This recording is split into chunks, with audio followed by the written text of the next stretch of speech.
Así son las opiniones que nos importan.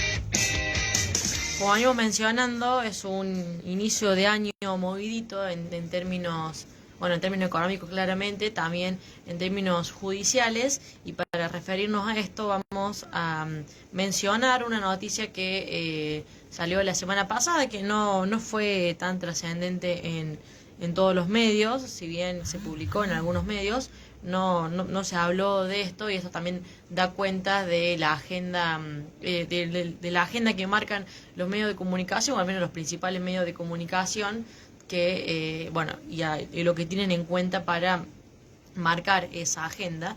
Y es que en nuestra ciudad la semana pasada se colocó por primera vez una tobillera electrónica, o sea, un dispositivo dual, a una persona que, según lo que adjudicaron los técnicos del Polo de la Mujer, era una persona de alto riesgo para quien había denunciado, es decir, un hombre que ejercía violencia familiar sobre su familia, y por ende fue determinado de esta forma, según el Juzgado de Niñez, Adolescencia, Violencia Familiar de Género y Penal Juvenil de Primera Nominación de Río Cuarto, que, decisión adoptada por la jueza Victoria Cavagnaro, en base a las valoraciones efectuadas por el equipo técnico del Polo de la Mujer de Río Cuarto, que permitieron determinar un alto riesgo para la víctima.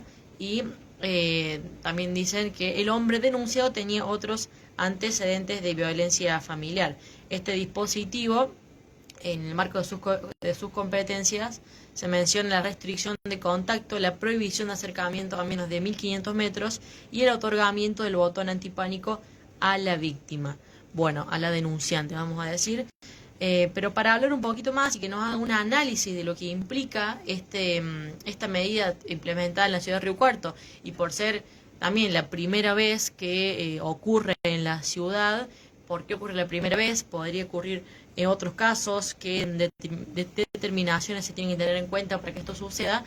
Vamos a dialogar con quien está en línea con nosotros, que es Alejandra Mundet Argañarás, quien es ex asesora letrada. Decimos ex asesora porque está felizmente en su jubileo, así que estamos molestándola, pero a la ex asesora letrada de niños, adolescentes, penal juvenil, violencia familiar y de género de la ciudad de Río Cuarto, Alejandra Mundet. Muy buenos días, ¿cómo estás? Hola, muy buenos días, ¿cómo estás? Te escucho bastante bajito. Bueno, ahí vamos a mejorar, ahí nos escuchás un poco mejor. Un poquito. Bueno, vamos a intentar que escucharnos bien, Ahí así está. podemos... Ahí está. ¿Ahí mejoró? Mejor. ¿Vos me escuchas bien? Yo te escucho perfecto, 5-5. Bueno, eso es lo más importante. Excelente. Bueno, no sé si pudiste escuchar un poco de la introducción que hacía sobre la implementación por primera vez de la tobillera electrónica aquí en la ciudad de Río Cuarto. ¿Qué análisis se puede llegar a hacer? Porque esto no es algo ajeno, más en el contexto en el cual estamos viviendo, que se dio todo junto, por decir. Esto sucedió el 29 de enero y, por ejemplo, se dio una marcha antifascista el sábado, digo, para empezar por ahí a trazar una línea de lo que viene sucediendo en este, nada más y nada menos que comienzo de año, en materia, por ejemplo, judicial en este caso. ¿Qué implica que esto se empiece a implementar en la ciudad de Río Cuarto? Bueno, en primer lugar, la doctora Camañero es una persona muy objetiva y muy eficaz en lo que hace a las medidas que toma. Entonces yo creo, como vos dijiste, yo estoy jubilada, no tengo acceso al expediente, no sé nada de la causa, no sé cómo se vino desarrollando, pero si llegó a tomar esta medida que es como extrema, seguramente debe ser una causa de mucha gravedad, donde el denunciado, hace mira para otro lado a las medidas que va implementando la justicia, que son medidas previas, ¿no? Menos graves a una tobillera. En realidad, el fin de una tobillera en una persona denunciada por violencia es que la policía pueda monitorear de una manera más rápida y más concreta que no se acerque a la víctima. Porque a veces lo que pasa con el botón de pánico es que si la víctima, no sé, no está todo el día con el botón en el bolsillo, entonces si no puede llegar el botón y el tipo se le mete o lo que sea, la tobillera es mucho más eficaz porque la policía va monitoreando a dónde está. ¿Funciona como un chip la tobillera que tiene, por decir, monitoreo satelital, o también tiene algún tipo de implicancia en lo físico del sujeto que la... Lamentablemente esa parte no te la puedo decir porque no sé cómo funciona. Bien. Porque como nunca se aplicó acá, no es algo que yo haya investigado, por así decirlo. Bien. Sí, pero... Tendría a lo mejor que hablar con el jefe de policía. Me parece que entendemos el indicado. Que es una medida que se llega después de diferentes instancias en las cuales la justicia determina que por la contundencia del caso se llega a este tipo de, se llega a colocar... Claro, es una medida muy extrema, porque también es una medida que coarta la libertad de la persona, ¿no? Entonces, por eso te digo, no conozco la causa, seguramente esta persona debe estar imputada por desobediencia a la autoridad, pero no lo sé. Estoy opinando de afuera y de oído. Doctora, buen día. Yo le consulto en este caso. Hola, Alejo, buen día. En estas ocasiones, en este contexto justamente de, como dice usted, una medida tan extrema, ¿por qué? Yo le apelo sé que no conoce el caso, pero apelo a su raciocinio. ¿Por qué se vela por ejemplo, utilizar la tobillera electrónica y no utilizar la detención de la persona que está acusada? ¿Por qué hace esta diferencia? Y vuelvo a decir, no sé cómo ha sido el desarrollo del caso. Seguramente la persona fue detenida, fue liberada, volvió a cometer... se volvió a acercar a la persona. No puedo opinar porque no sé del caso. Para decirte por qué no se detuvo, y tendré que conocer el caso penal y el caso de violencia.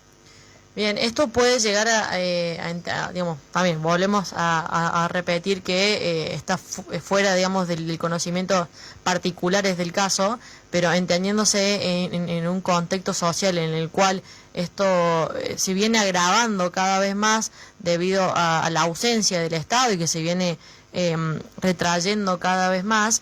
Por ejemplo, ¿qué implicancias podría tener socialmente? Vamos a trazar otra línea transversal con esto, en lo que sería la amenaza del gobierno nacional de eliminar, por ejemplo, la figura penal, o al menos derogar esa ley que implica la figura legal del femicidio en el Código Penal. Y bueno, creo que eliminar la figura del femicidio sería como un retroceso, ¿no?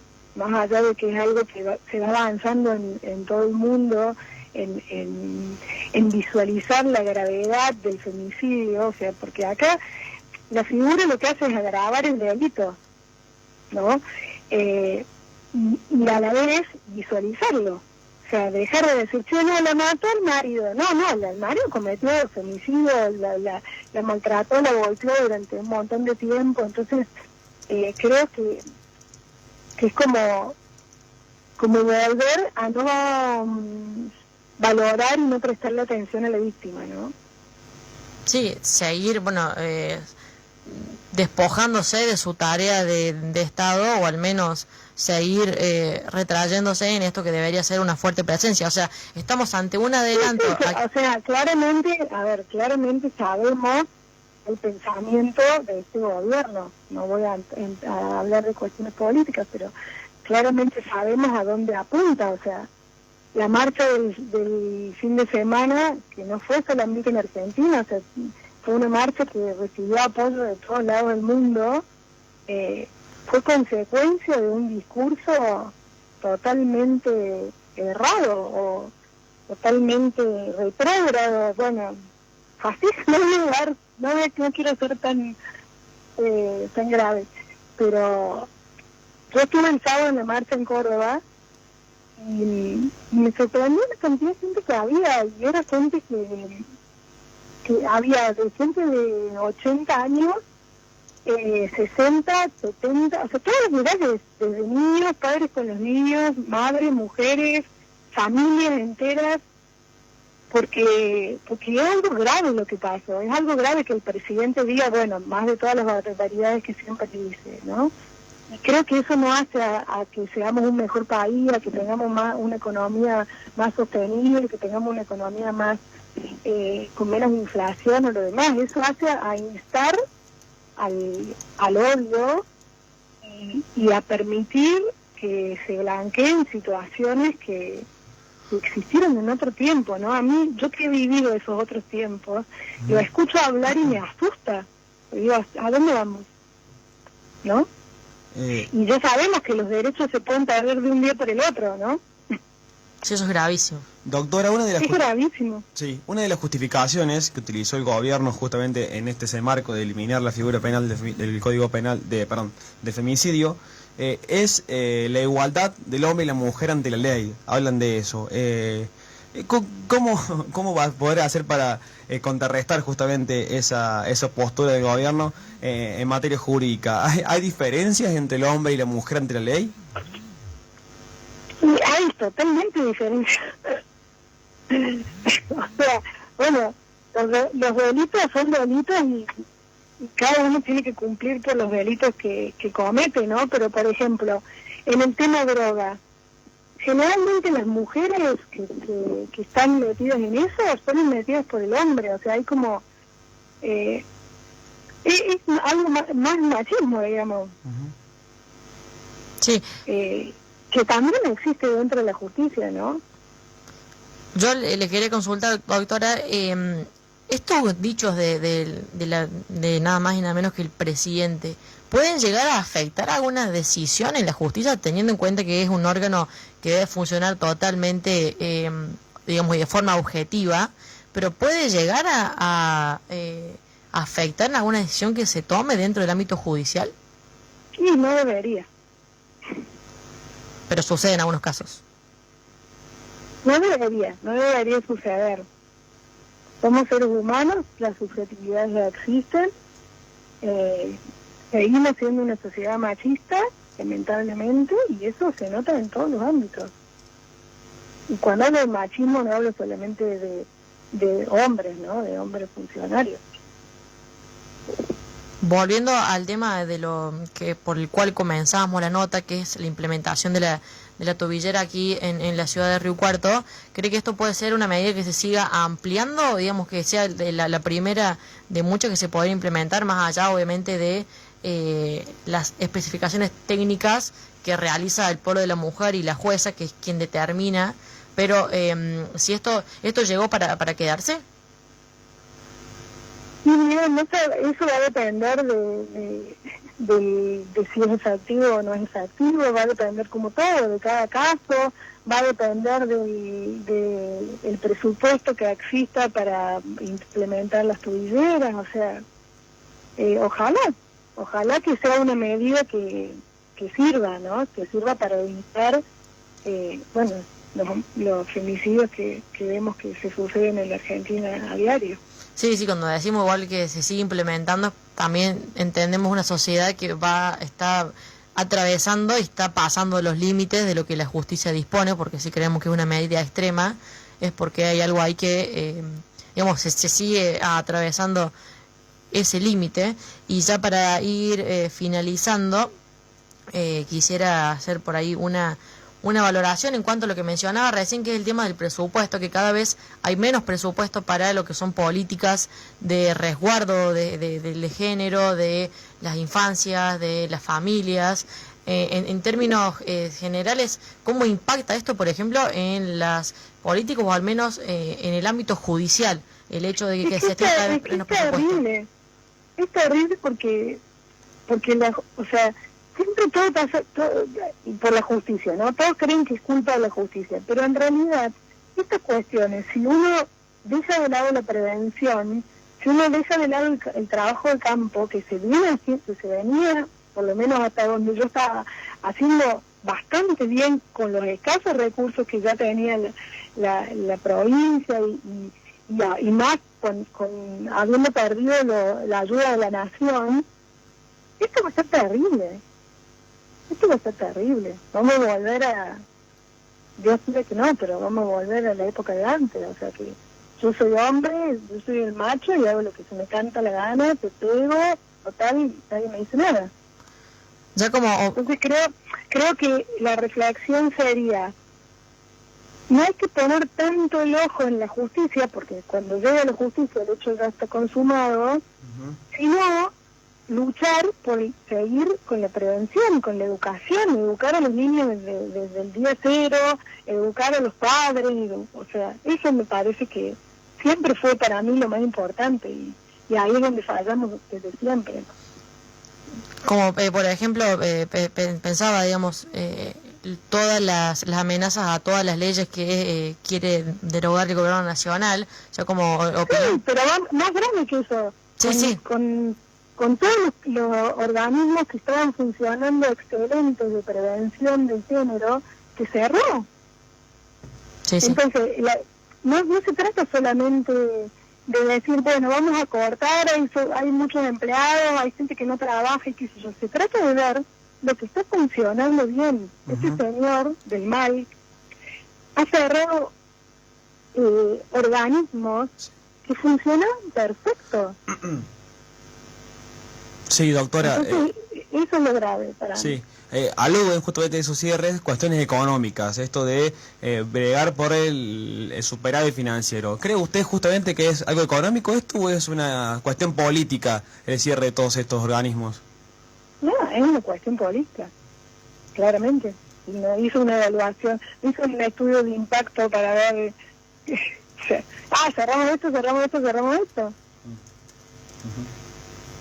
Sí, es meramente atentar contra eso que, digamos, los organismos que venían haciendo prevención, pero además, por ejemplo, tenemos, no sé, comedores comunitarios, merenderos, donde también, al ser organismos que, o al menos instituciones, lugares, centros que por ahí velaban en esto de poder acompañar a las familias, ayudarlas, o, por ejemplo, acá ya se cerraron dos. Acompañarlas al polo... Lo que sea, o hacerle contención. Ya acá en Río Cuarto cerraron dos, por ejemplo, que es el Arveja de Esperanza y también el Galponcito Río Cuarto, donde era un gran contenedor de infancias que, bueno, entre todas sus talleres cuidaban básicamente a las infancias. Ahora, yo le consulto como ya opinión personal y ya para ir cerrando la nota, ¿tienen confianza, o al menos vos, usted tiene confianza en lo que pueda suceder en la Cámara de Diputados si se llegara a presentar un proyecto, esperemos que esto no suceda, de derogar estas leyes, por ejemplo la de la ESI? Sí, todavía sigo teniendo confianza. Pero bueno. La esperanza es lo último que se pierde. Claro, exactamente, la esperanza es lo último que se pierde. Excelente. En realidad confío en los seres humanos. Ayer leí una frase que decía, estaremos perdidos el día que los hombres buenos se callen y dejen de hacer cosas. Todavía confío en que hay muchos hombres y mujeres buenos. Sí, que creen al menos que son decisiones, no sé si ni políticas ni económicas, sino decisiones en representación, una del pueblo y otra velando por los intereses de nada más y nada menos que la población, que somos seres humanos. Pero además cumpliendo estándares internacionales y mandatos de los organismos de derechos humanos. O sea que claramente al señor presidente no le importa. O sea, hemos firmado pactos, hemos aceptado hacer transformaciones en nuestros derechos que él ahora nos está queriendo sacar. Está violando normativas internacionales. Sí, eso es lo que viene sucediendo. Estaba pensando, por ejemplo, que son pactos y tratados que no son firmados por Pepito Pérez de X lugar, sino que son tratados internacionales consensuados por un montón de países, en los cuales hoy Argentina está demostrado que mundialmente está atravesando un gran retroceso. Así que, Tal cual, doctora, exactamente, eso es lo más triste y lo más grave. Porque yo, ustedes son más jóvenes, pero yo he recorrido el camino y el esfuerzo para llegar en materia estoy hablando en materia normativa, ¿no? Para llegar al lugar en el que estamos. Y creo que es un buen lugar. Entonces, es triste. A mí me da tristeza. esperemos, bueno, las esperanzas están siempre puestas en que esto puede cambiar, así que vamos a estar ahí. Le agradecemos mucho por estos contactos, doctor, y que tenga una buena jornada. Bueno, chicos, gracias. Nos vemos. Chao, chao. Ahí pasaba entonces Alejandra Mundet, que bueno nos hacía un análisis general de lo que sucedió con esto de la implementación por primera vez de la tobillera electrónica aquí en la ciudad de Río Cuarto, que más allá de ser una medida que, bueno, se coloca por primera vez, como decía recién, es una medida extrema que toma, o al menos una de las últimas medidas que toma el Poder Judicial para los casos de violencia familiar, por ejemplo. Es como que ya pasado un límite, bueno, se coloca esto, y que es la primera vez que sucede aquí en la ciudad de Río Cuarto. Esperemos que no siga sucediendo, porque esto va a dar cuenta de una sociedad riocuartense que está atravesando los límites en materia de género y violencia familiar, pero también esperemos que todo lo que tiene que ver antes, con estos pasos judiciales anteriores, no pasen el límite, por así decir. Bueno, las restricciones, o al menos las restricciones de acercamiento, por ejemplo, que se cumplan como tienen que ser, y que no sigamos lamentando víctimas de, bueno, que no se sigan cometiendo femicidios, básicamente, que es lo que el gobierno nacional pretende eliminar del Código Penal. Una aberración y un atraso, como mencionaba recién la doctora Alejandra Mundet Argañarás, quien es ex asesora de niños, adolescencia, penal juvenil, violencia familiar y de género. Decimos ex porque está felizmente en su jubileo, así que nos brindó una nota de forma excepcional. Así pasaba la doctora Alejandra Mundet en la mañana. Son las